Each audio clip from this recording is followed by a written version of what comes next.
이순재 원장입니다.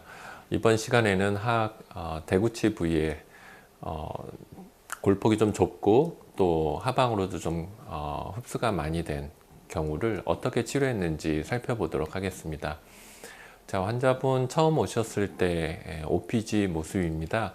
환자분은 40세 여원이었고 특별히 뭐 질환을 갖고 계시거나 이런 건 없으셨고요. 흡연도 하지 않는 그런 상태셨고, 예전에 교정치료를 받으셨던 그런 병력이 있으셨습니다. 지금 이제 임플란트를 의뢰돼서 이렇게 하게 된 부위를 확대해 본 모습인데요. 뒤쪽에 7번 자리, 이 대구치가 있던 자리가 이렇게 뼈가 많이 흡수가 돼서 이렇게 좀 수직적으로 골 흡수가 왔구나라는 게 확인이 되고 있죠. 제가 궁금해서 의뢰해 주신 원장님한테 발차기 전 혹시 OPG가 있는지 이제 좀 부탁을 드려서 받아본 영상이 되겠습니다. 지금 보시게 되면 1대구치에 아마 이제 근원심 이렇게 치근을 갖다가 치근 절제술 헤미섹션을 했던 것 같아요. 그래서 근심 치근을 이용해 가지고 이 대구치랑 이렇게 브릿지를 해서 쓰셨었는데, 이 대구치 주변에 이제 치주적으로 골파가 심하게 와 있던 것이 이제 발치에 어떤 사유가 됐던 거죠. 그래서 이제 저 부분을 이제 임플란트를 하게 됐던 케이스입니다. 정면에서 봤을 때 환자분 뭐 특별한 이상은 없어 보였고요. 조금 이제 프로트루시브 무브먼트를 했을 때 모습인데, 하악에 교정을 했지만 조금 교합평면이 상악과 일치하지 않아서 좌측만 조금 먼저 접촉이 있는 것을 알 수가 있고요. 지금 이제 이쪽 부위가 이제 임플란트를 해야 될 부위인데 조금 흡수가 되어 있는 게 관찰이 되고 있습니다. 하악의 교합면 상태인데요. 지금 이제 이쪽이랑 비교를 해보면 이쪽에 이제 리치 폭이 좀 좁다라는 것을 알 수가 있고요. 앞에 있는 이런 부위에서 이렇게 오면서 많이 단절되어 있다, 이런 느낌이 들죠. 뭔가 그 각화치은의 연속성 이쪽에 보면 있잖아요. 근데 지금 치료해야 될 부위 이쪽에서는 끊겨 있는 그런 양상이 보이고 있습니다. 교화면 쪽에서 이렇게 얇게 각화치은존이 일부 보이고 있고, 전반적으로 이렇게 골흡수가 많이 와 있는 그런 양상이셨습니다. 그래서 이제 이 부위를 어떻게 치료할 것인가 이제 좀 고민이 됐고요. 측방에서 본 모습이 되겠는데요. 지금 보시면 이제 이 뒤쪽으로 갈수록 흡수가 좀 많이 돼 있는 모습이죠. 그래서 2018년 10월달 처음에 오셨을 때의 모습인데, 7번 부위의 골흡수가 굉장히 많이 와서 푹 꺼졌던 그런 것을 알 수가 있고요. 각화치유는 얇게 띠처럼 이렇게 리치 크레스트 부분에만 좀 관찰이 되고 있었고, 앞에 이 소구치들도 굉장히 협축으로 위치가 되어 있어서 그런지 상대적으로 지금 이쪽에 협축의 뼈가 많이 없어서 임플란트를 굉장히 좀 링구얼 쪽에 심게 될 수밖에 없겠구나 라는 생각이 좀 드는 그런 경우였습니다. 7번 자리를 보게 되면 이제 이렇게 흡수가 많이 되어 있는 것이 보이죠. 네, 또 다른 각도의 사진이고요. 지금 보시면 이제 링구알 쪽도 월이 없는 게 이제 확인이 되죠. 그러니까 버컬과 링구알 쪽이 다 없다 보니까 이렇게 전반적으로 푹 꺼진 그런 양상이 관찰이 되고 있는 모습이었습니다. 여기에 이제 앞에 잔존 치아에서 이렇게 잇몸이 조금 이렇게 쭉 연속성이 있다라고 가정을 했을 때 라인인데요. 이제 이 대구치 부위는 그런 부위가 많이 꺼져 있는 양상이셨습니다. 물론 이렇게 크라운을 좀 길게 제작을 할 수도 있겠지만, 이왕이면 뭐 조금 이렇게 메인터넌스 케어, 환자가 이제 오랄 하이진 케어를 하기 좋게끔 좀 더 유도할 목적이 이제 첫 번째고요. 두 번째는 이 부위에 아무래도 이렇게 꺼지게 되면 이 부위 이제 추후에 이제 페리임플란타이티스의 리스크 같은 것들이 있을 수 있잖아요. 그래서 최대한 저 부위를 좀 앞과 좀 이렇게 좀 연속성이 있게끔 복원을 해야겠다, 이런 생각을 좀 하게 됐습니다. 그래서 이제 좀 분석 과정으로 들어갔고요. 여기 OPG 모습인데, 이쪽에는 약간 본이 솟구친 부위가 있고, 앞쪽에는 그 남아 있었던 근심 치근 제거했던 부위에 방사선학적으로 조금 이렇게 골질이 떨어져 보이는 부위가 있었습니다. 그래서 전반적으로 이 뼈의 라인은 이게 버컬 라인인데 안쪽에 보면 약간 이제 팔라탈 라인은 따로 가겠죠. 일단 이 부위를 어떻게 좀 수직 증강을 해서 이제 자연스러운 대구치 두 개를 만들 수 있을까가 이제 조금 고민되는 부분이었습니다. 그래서 고리식이 이제 수직 증강이 좀 필요하겠구나 그런 생각을 했고요. 근데 이제 콘빔 CT를 찍어 보니까 의외로 이제 그 1대구치 부위의 골폭이 상당히 좀 좁은 편이었습니다. 자, 지금 그래서 지금 보시면 이렇게 자를 갖다가 룰러를 갖다 대고 상부에 이제 골폭을 봤는데 골폭이 약 5mm 정도, 그리고 협측에 코리칼 플레이트가 굉장히 얇은 그런 모습이었습니다. 이제 밑에 보이는 거는 이제 멘탈 포라멘에서 이렇게 너브 번들이 나오는 그 단면이 되겠고요. 그래서 이제 뒤에 7번 쪽은 하방 쪽에는 골폭이 있지만 수직 코룹스가 많이 온 반면에 앞에 1대구치 부위는 골폭이 좁구나 라는 것을 알게 되었고요. 이것을 이제 좀 이미지를 머릿속에 형상화하기 위해서 이제 3차원 CT로 한번 또 이렇게 이미지를 만들어 봤습니다. 지금 7번 쪽은 보면 많이 함몰이 돼 있죠. 측면에서 본 건데 7번 쪽은 많이 함몰이 돼 있고요.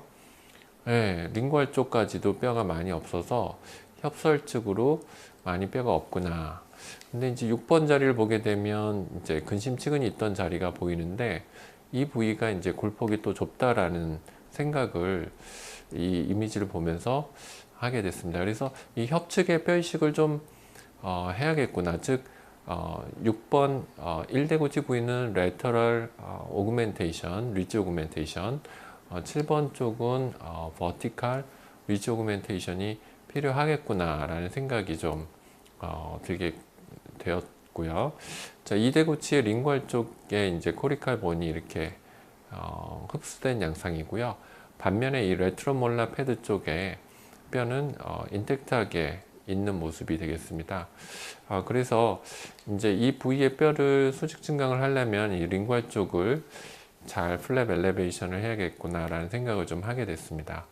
그래서 일단 이 상태에서 이제 치료 계획은 임플란트 두 개를 식립을 하는데 이때 이제 뒤쪽은 vertical augmentation, 앞쪽 6번은 lateral augmentation을 해야겠다.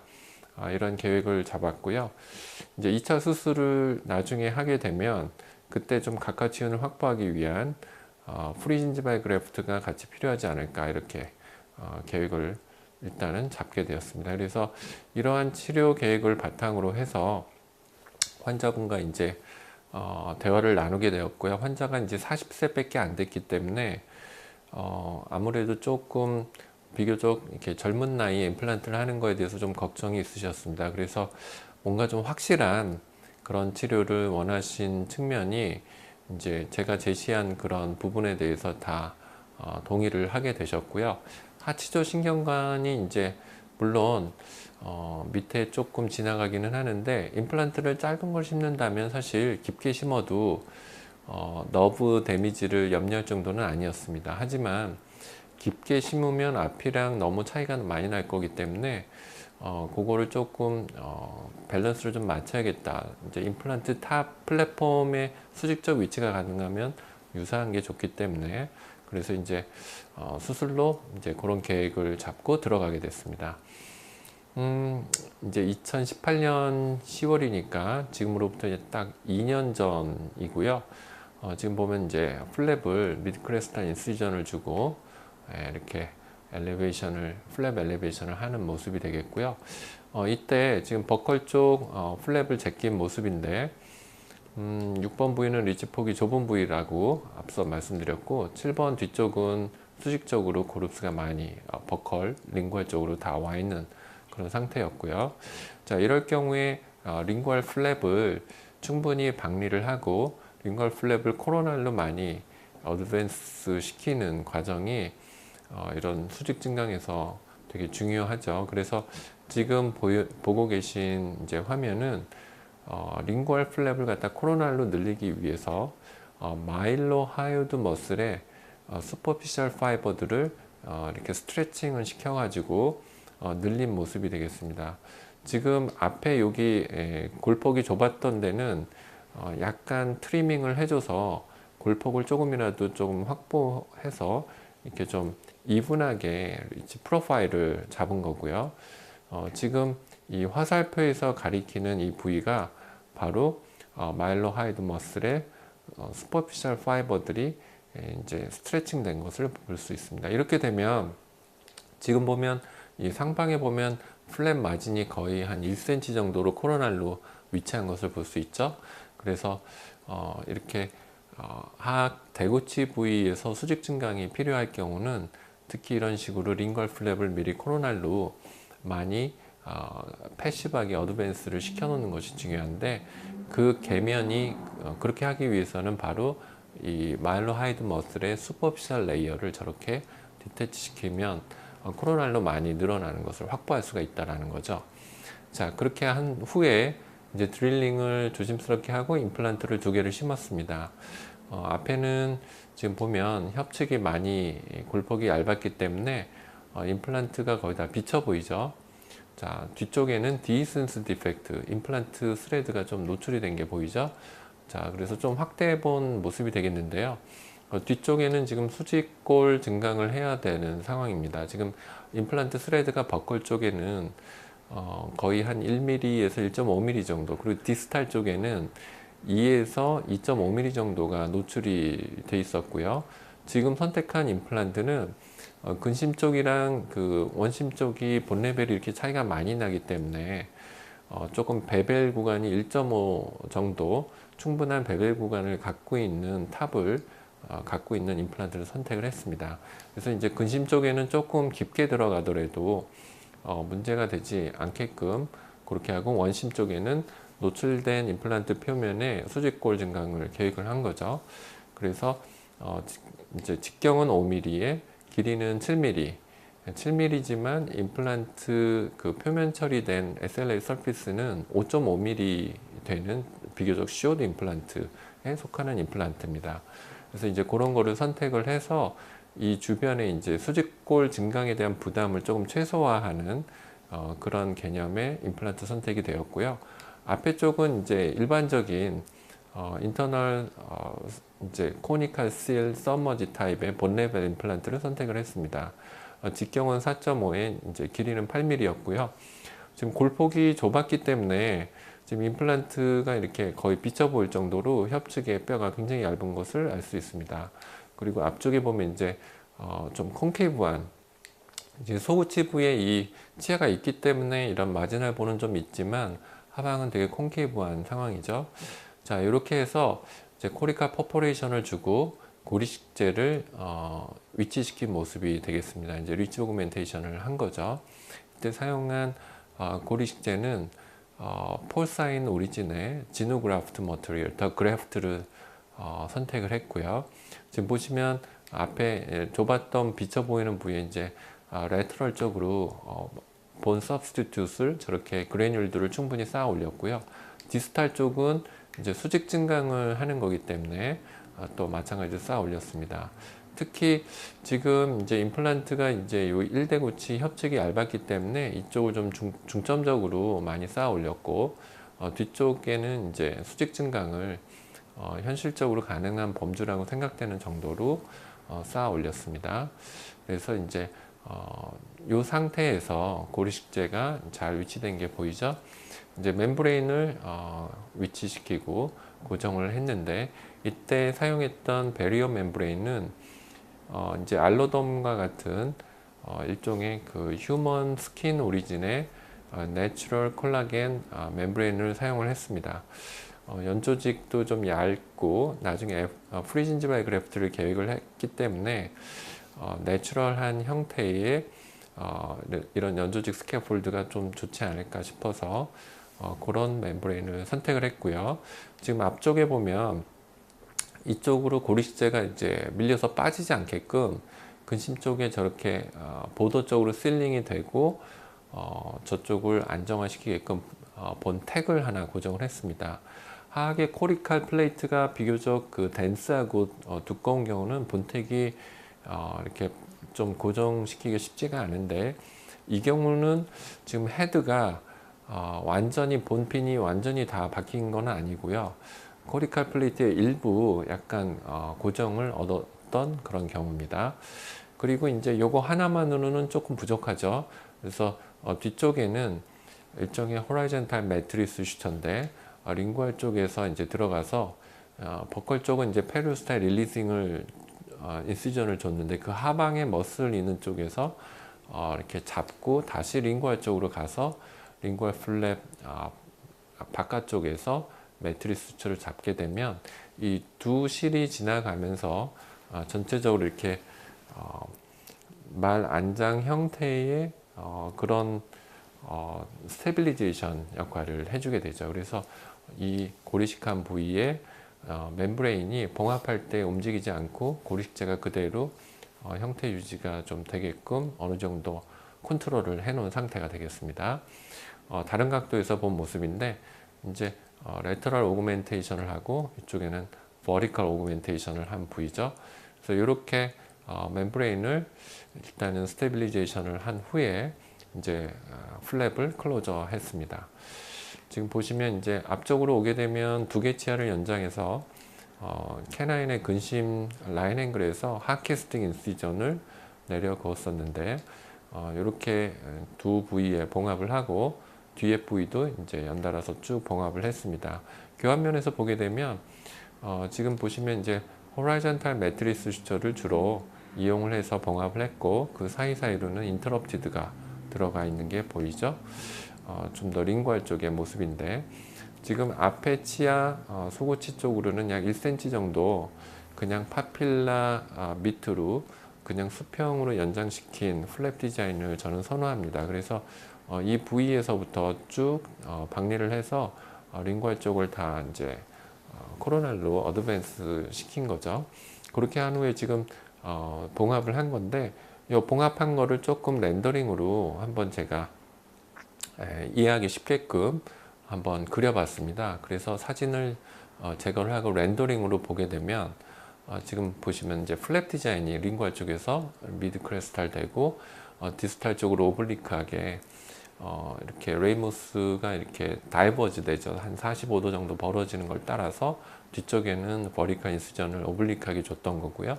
지금 보시면 이렇게 호라이즌탈 매트리스 슈처를 쭉 넣어주고, 코너 부위에는 버리칼 매트리스 슈처를 넣어줬고요. 이 호라이즌탈 매트리스 슈처 사이에 인터럽티드 슈처를 이렇게 넣어놨습니다. 그리고 앞서 말씀드린 멤브레인을 스테빌리제이션 하는 슈처가 이제 이 링구알 쪽에서 버컬 쪽에 이제 페리오스탈 릴리즘 준 하방을 물고 링구알 쪽으로 나오는 이런 디자인이 되는 거죠. 그래서 제가 왜 이렇게 봉합을 관심을 두고 이렇게 표현을 해보고자 했냐 하면은 사실 이런 버티칼 레터럴 오그멘테이션을 하고 본 하우징 바깥쪽으로 스레드가 노출된 케이스에서 이렇게 본 오그멘테이션 할 때는 이 플랩이 오픈이 되면 큰 데미지를 받게 됩니다. 이제 본이 리제너레이션 되는 것도 많이 줄게 되고, 일단 오프닝 속으로 박테리아 컨타미네이션도 되고, 고리식재가 계속 입안으로 빠져나오면서 볼륨이 줄어들 수 있기 때문에 봉합이 굉장히 중요하다는 거죠. 그래서 봉합을 최대한 벌어지지 않게끔 이렇게 조치를 해서 봉합을 한 모습이 되겠고요. 자, 수로 찍은 OPG 모습이 되겠습니다. 앞쪽은 골폭이 좀 좁았기 때문에 약간 식립 깊이를 조금 깊게 가져갔고요. 그래서 뒤쪽이랑 어떻게 보면 조금 임플란트 탑 표면 처리된 탑 부위가 레벨이 좀 비슷하게끔 그렇게 식립 위치를 가져갔고, 앞에 보시면 지금 본텍 고정된 게 보이죠. 그리고 뒤쪽에는 수직 증강을 한 부위가 있는데, 고리식재 자체가 레디오페시티가 조금 동종골 캔설러스 본과 유사한 성질을 갖고 있어서 이렇게 수술하자마자는 많이 확인이 좀 안 되고 있습니다. 저는 오히려 이게 나중에 고라가 돼서 라디오패스트가 증가되는 것을 확인할 때는 오히려 더 유리하지 않나, 이런 게 긍정적이지 않나 하는 측면인데요. 처음부터 지나치게 라디오패스티가 강하게 되면 사실은 나중에 그런 뉴본 포메이션이 되면서 라디오 덴시티가 증가하는 것을 확인할 때는 조금 어려움이 있을 수도 있거든요. 그래서 지금 이렇게 해서 수술을 마무리를 했고요. 지금 보시는 거는 이제 2주 됐을 때 모습입니다. 다행스럽게도 플랩 오프닝이 없이 잘 힐링이 된 게 보이고 있고요. 앞쪽 버리칸 이시전준 부위, 코너 부위, 디스탈 쪽 해서 힐링이 잘 문제없이 됐습니다. 그래서 스티치아웃을 조심스럽게 다 한 후의 모습이 되겠고요. 스티치아웃을 하고 난 후의 모습을 보게 되면 이제 상당히 뒤에 꺼졌던 부위가 볼륨이 많이 올라왔구나 라는 것을 확인할 수 있는 영상이 되겠습니다. 자, 이렇게 해가지고 이제 6개월을 기다렸습니다. 그래서 이제 2019년 4월 25일인데요. 6개월을 기다려서 이제 확인을 했고, 이제 다음 과정은 2차 수술을 해야 되는 건데, 2차 수술을 할 때 저는 프리진지발 그래프트를 보통 같이 하는 것을 선호합니다. 일단은 환자분한테 조금이라도 수술 횟수를 한 번이라도 줄여드리는 게 좋지 않나 싶다라는 거죠. 그 목적이 컸기 때문에 일단 2차 수술을 하면서 동시에 프리진지발 그래프트를 하기로 했는데, 자, 6개월 지났을 때 보면 이제 리치의 프로파일이 굉장히 평탄하게 잘 잡힌 게 관찰이 되고 있고요.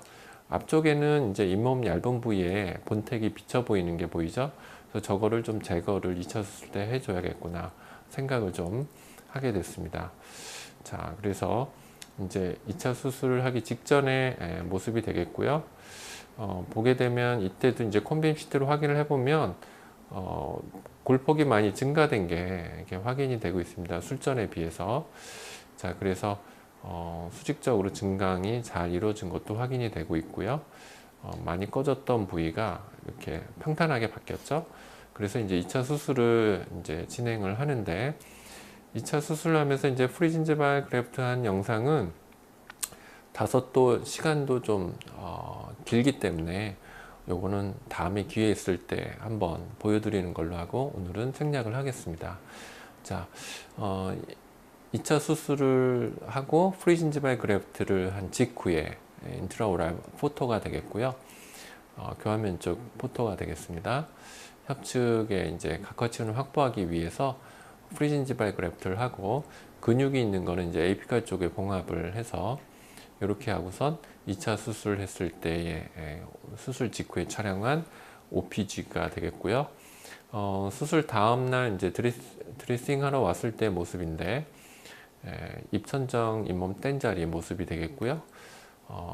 이제 이렇게 그래서 나중에 2주 후에 이제 실밥을 빼러 왔을 때 모습인데요.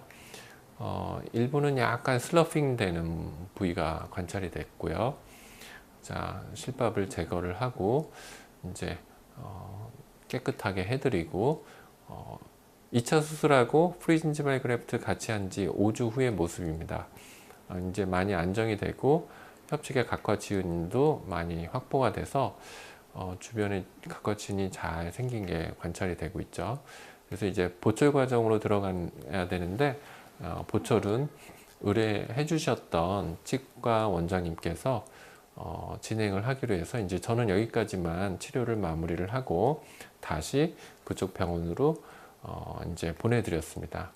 보내드리기 직전에 이제 잘 확인된 비교 모습이 되겠습니다.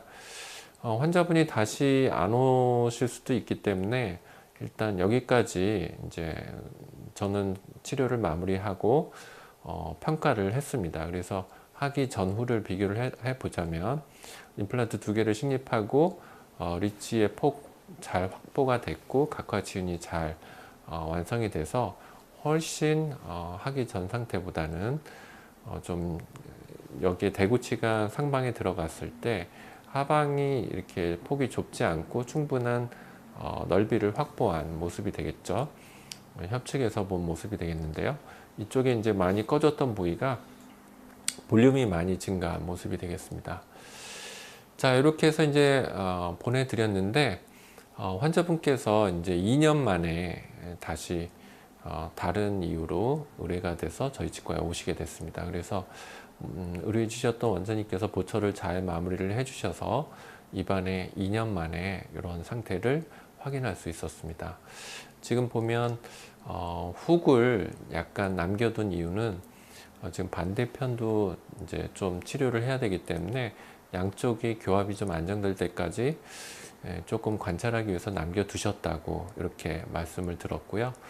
지금 보시면 앞에서부터 뮤코진지발 정션의 연속성이라든지 진지발 라인의 연속성이 잘 확보가 됐고, 전반적으로 지금 임플란트 주변의 수직 증강한 부위가 잘 이렇게 된 것을 확인할 수 있었습니다. 즉, 이 부위가 많이 꺼졌던 게 볼륨이 많이 살아났고, 1대구치 부의 폭이 좁았던 부위도 1대구치에 임플란트 크라운이 들어갔을 때 비교적 양호한 그런 모습을 보여줬고요.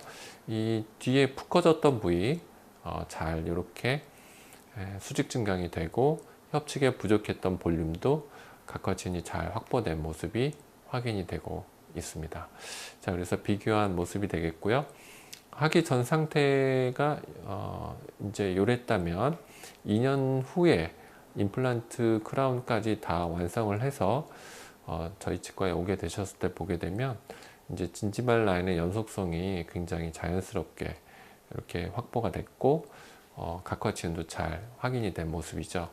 요거를 이제 OPG를 이제 비교를 해보자면, 처음에 이런 식으로 수직골 흡수가 많이 왔을 때 발치를 하게 되고 어느 정도 이제 아물기는 했는데 더 이상 뼈가 차지 않았던 부위인데, 임플란트를 하면서 고리식을 하고 나중에 이제 2년 됐을 때 보면 디스탈 쪽에도 쭉 상방으로 올라가면서 신생골이 잘 이렇게 생긴 라인들이 확인이 되고 있습니다. 2년 됐을 때의 단면 영상을 콤비시트에서 이제 한번 비교를 해본 건데요.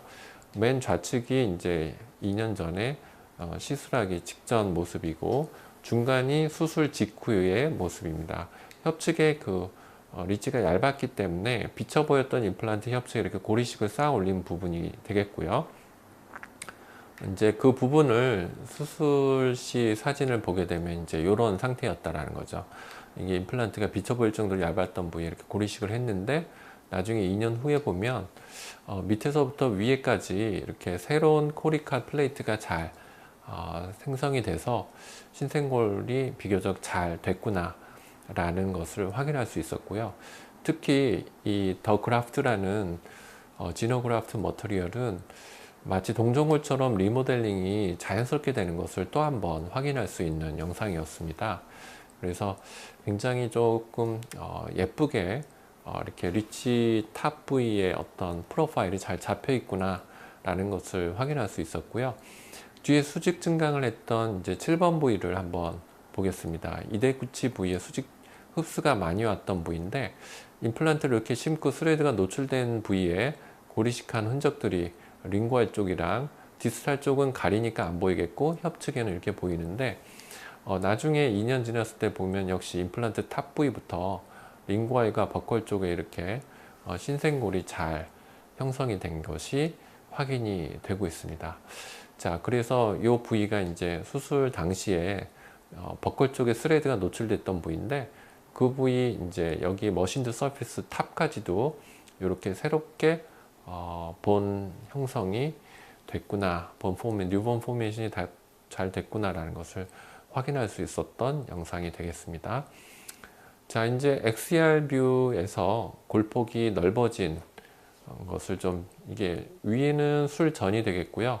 밑에는 술 후 이제 2년이 지난 모습인데, 위에 보시게 되면 반대편에 비해서 골폭이 매우 좁았죠. 근데 이제 밑에 보면 거의 반대편과 유사할 정도로 골폭이 비슷해진 것을 볼 수가 있죠. 그래서 수직 증강과 함께 레터럴 오그멘테이션 했던 부위도 앞에서부터 뒤로 연속성이 있게끔 뉴 코리칼 플레이트가 생기면서 레디오팩한 라인들이 확인이 되고 있는 그런 영상이고, 골폭이 충분해졌다라는 것을 확인할 수 있었습니다. 3차원적인 영상으로 한번 만들어 봤는데요. 수직적으로 꺼졌던 부위에 이렇게 신생골이 잘 된 것이 확인이 되고 있고요.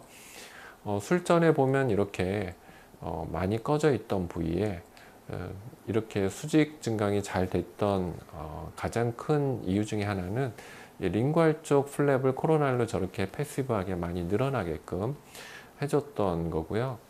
그것이 고리식재를 쌓아놓은 부위를 충분히 감싸고 프라이머리 인텐션 힐링이 됐기 때문에 신생골화 될 수 있는 조건이 되지 않았나 이렇게 생각을 합니다. 그래서 이 봉합한 사진을 보면서 제가 박리했던 부분을 이렇게 표시를 해봤어요.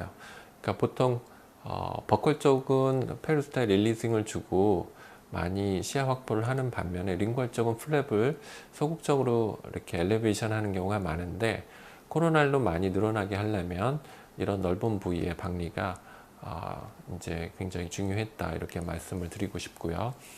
앞서 이제 유사한 케이스에서도 제가 이제 요 자료 화면을 보여드린 적이 있었는데 이렇게 링괄 쪽을 코로날로 이렇게 어드밴스 시키면서 아나토믹하게 가장 신경이 쓰이고 주의해야 될 부위는 바로 링괄 너브입니다. 그래서 지금 우리가 보통 하치조 신경 전달 마취를 할 때 inferior alveolar nerve block anesthesia를 할 때 마취하는 트라이앵글이 이제 이 위쪽이고요. 이 밑에는 이제 레트로몰라 패드 쪽으로 가는 트라이앵글인데 이쪽을 이제 플랩 엘리베이션을 해야 되는데 지금 보시면 요 하방에 링괄 너브가 지나가는 게 보이죠. 그래서 이 부위를 아나토믹하게 잘 이해를 하고 수술 접근을 하셔야 되겠고요. 지금 또 다른 아나토믹 스터디 논문을 보게 되면 지금 여기 링괄 너브가 카데바에서 디섹션 한 게 보이고 있죠. 이 링괄 너브의 이제 위아래 수직적인 위치가 낮은 환자들이 있고 높은 환자들은 이렇게 상당히 높게 지나간다 이렇게 알려져 있습니다. 그래서 저 부분을 박리를 할 때 페리스팀을 천공시켜서 기구를 푹푹 집어넣게 되면 링괄 너브를 건드리게 될 소지가 일부 있죠. 그래서 이 부분을 디섹션을 할 때 여러 가지 테크닉이 있는데 지금 이 마르코 론다와 스타키가 보고한 이 논문을 보게 되면 이렇게 기구를 넣어서 코로날로 많이 스트레칭 시키는 그런 테크닉을 보고를 하고 있어요. 근데 저는 이런 테크닉이 조금 더 리스키하지 않나, 좀 어그레시브하지 않나 이런 생각이 좀 들어서 제가 선호하는 테크닉은 이스트반 얼벤이 논문과 텍스트북에서 언급한 터널링 하는 테크닉이 있습니다. 그냥 페리스티움을 코로날로 이렇게 늘리면서 슈퍼피셜 파이버, 마일로 하이드 머슬의 슈퍼피셜 파이버를 그대로 늘려서 그 파이버를 확인하는 거죠. 그런 방법을 해서 터널링 시키는 게 보다 안전하지 않을까 이렇게 생각을 합니다. 자, 그래서 이 케이스를 이제 좀 정리를 해보자면요. 하악 대구치에서 골폭이 좁고 수직적으로 증강이 필요한 흡수가 많이 된 경우였고요.